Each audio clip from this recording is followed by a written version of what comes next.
What's up YouTube? Magandang hapon sa inyo dyan, magandang umaga, tanghali at gabi kung saan kayong bansa ngayon. Ayan, TVJ nakatanggap ng nakakaiyak na pahayag. Yay! Ano na naman to? At kayabangan ni Paolo Contis tinapos na ni Vice. Ayan, alamin natin to. Hati natin kay Ders TV. Kung hindi pa kayo subscribe kay Ders TV, mag-subscribe na po kayo sa kanyang channel. At kung kayo pala ay bago sa ating channel, inimbitahan ko po kayong i-subscribe ang ating channel. Pag-like, comment at pahit na rin sa ating notification bell para ma-update kayo sa ating mga ina-upload. And guys, wala na po tayong patuming topic pa. Silipin na natin ito, baka masilip pa ito ng iba. Ayan, pasok! Sa nakakaiyak na pahayag na natanggap po ng TVJ. Alamin at pag-usapan natin yan mamaya, no? Pero bago yan, ibabahagi ko muna sa inyo itong ratings ng mga noontime show na kung saan itong kayabangan po, no? Ni Paolo Contis tinapos ni Vice Ganda. Dahil nilamon sila ng dalawang magkakasunod na araw ng It's Showtime. Maging ang iiti Bulaga din, nalamangan din po ng It's Showtime. So narito po ang ratings for December 15, 2023 na kung saan lamang dito ang iiti Bulaga, no? Na merong 4.3%, samantalang ang untitled na show dyan sa GMA ay 2.8% lamang. Samantalang ang It's Showtime naman sa GTV ay meron pong 3.0%.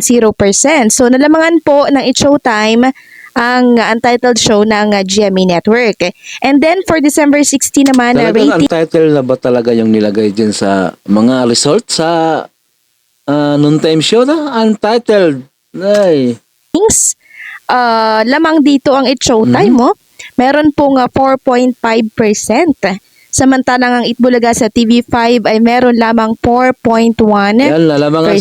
Habang ang untitled show sa GMA Network ay meron pong 2.9%. So bali, dalawang araw na nilampaso at nilamon po ng It's Showtime ang untitled na show dyan po sa GMA Network. So tingnan nyo naman po ang ratings ng It's Showtime, mo. Talagang mataas kumpara po dito po sa noontime show ng GMA Network. So pag nagtuloy-tuloy po na ganito yung ratings, no, ng untitled na show dyan sa GMA Network, maaring It's Showtime po ang ilagay sa time slot nila, no? So at least isang araw lang itong sa TVJ na nalamangan po ng It's Showtime. Itong tape, dalawang magkakasunod na. Yan, kaysa ang lumamang yung fake Bulaga, yung tape Bulaga ni Hello Sauce, di ba? Okay na yung Showtime araw. So, delikado sila niyan, dahil pag nagtuloy-tuloy po ang paglagapak ng ratings nila, alam na po nila yung kakahinat na nila dito. Possible na It's Showtime ang ilipat sa kanilang time slot. Kaya nga, mas maganda yung Showtime umaangat yung noontime show nila para mapalitan na to. At hindi na sila i-renew for 2025 kasi until 2024 lang po ng December ang kanilang kontrata sa GMA Network. Malaking dakok yan sa tape, no? Kailangan nila na magpakitang gilas sa bagong management ng GMA. So, tiklop dito si Contis, no? Tinalo sila ng dalawang magkakasunod na araw ng show nitong si Vice Ganda. So, ano kaya yung magiging reaction niya, no? Once na nakita niya po itong ratings ng kanilang show. Samantalang pag-usapan naman natin ang natanggap at nakakaiyak na pahayag para po sa TVJ, no, ng isang malapit at makapagkatiwalaan po na isang personalidad na kung saan binatikos ng ilan.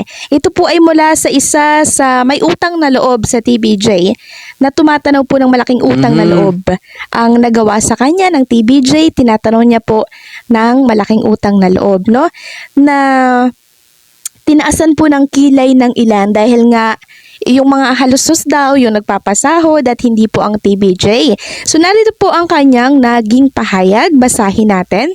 So mula po ito kay Jopay Zamora. Sabi niya, ito yung mga panahon na walang kwenta mga sagot ko. So meron siyang share na video, ano?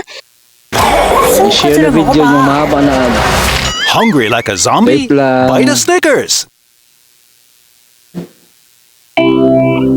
Skip ko muna there sa sa post na to.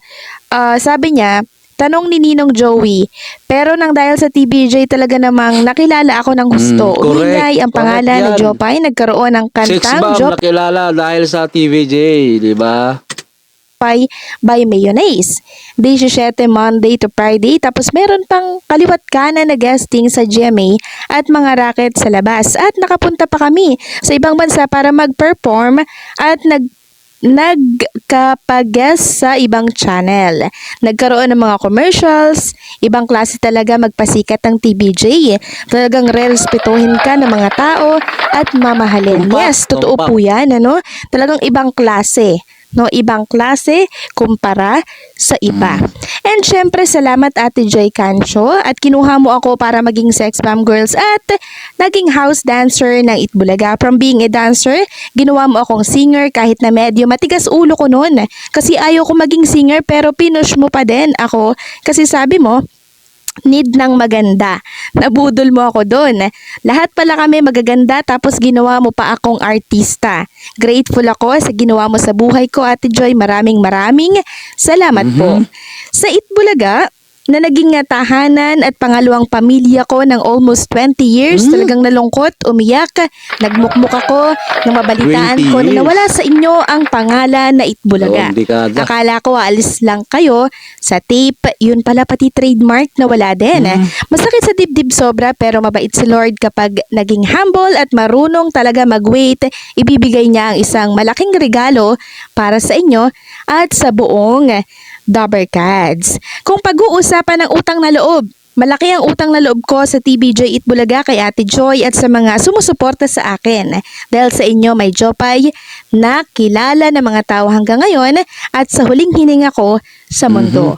Kaya gusto kong i-congratulate ang TBJ at ang buong Dabbercats dahil ang pangalan na Itbulaga malapit nang umuwi sa tunay niyang tahanan. I love you all and Abang-abang I la. miss you. Kunting So taste nag-share na po lang. siya ng Bible verse dito, Matthew 18:21-22. Then Peter came to Jesus and asked, Lord, how many times shall I forgive my brother or sister who sins against me? Up to 7 times. Jesus answered, I tell you, not 7 times, but 77 times. So marami po ang nagkomento dito. Nag-comment po si Pauline Luna Soto, no? Sabi niya po, thank you daw Jopay. And umani po ito ng maraming likes, no, sa kanyang naging post. So nakakatuwa, no? And alam ko pag nabasa ito ng TBJ, no? And alam ko matatouch po sila Matik yan. sa naging pahayag nitong si Jopay, no, dating sex bomb dancers. Pero itong si Jopay po, nakakatapak yan, ano, sa Itbulaga sa TV5. Kaya malaki nga po yung kanyang pasasalamat dahil kahit nasa ibang network, ano, ang TBJ, talagang nililingunan sila ng TBJ upang sila po ay patapakin kung nasaan po ang TBJ, no? So nakakatuwa, no? Isang maituturing din po na patama itong naging post nitong si Jopay sa mga taong walang utang na loob sa TBJ. So malaking sampal itong post na to. Magiging isang malaking realization syempre ito, lalo na sa mga kasamahan po ni Jopay true. na tinalo po, no, ang TBJ at umanib na sa kabila. So alam niyo naman siguro kung sino po yung ating tinutukoy dito, no? Although nagbigay naman siya ng pasintabi, pero syempre pag loyalty ang pinag-uusapan, iba na po yan. Hindi po yan mabibili ng pera, hindi po yan matatapatan ng kahit na ano pa. Gusto mo bang kumita? Ayun, ay sana namang panibagong update ang ating pinanood. Hatid natin kay hatid ni Ders TV. Ayun, subscribe na kayo kay Ders TV. Ayun, nakakaantig talaga yung mensahe ni Jopay. Ayun. Maraming salamat sa TVJ. Ayun, palakpakan. Ayun, at kung kayo pala bago sa ating channel, inimbitahan ko po kayo i-subscribe ang ating channel. Pahit ka rin sa ating notification bell para ma-update kayo sa ating mga ina-upload. Hanggang sa muli, ang Cool TV ang inyong likod. Mabuhay po kayo. Ingat lagi, God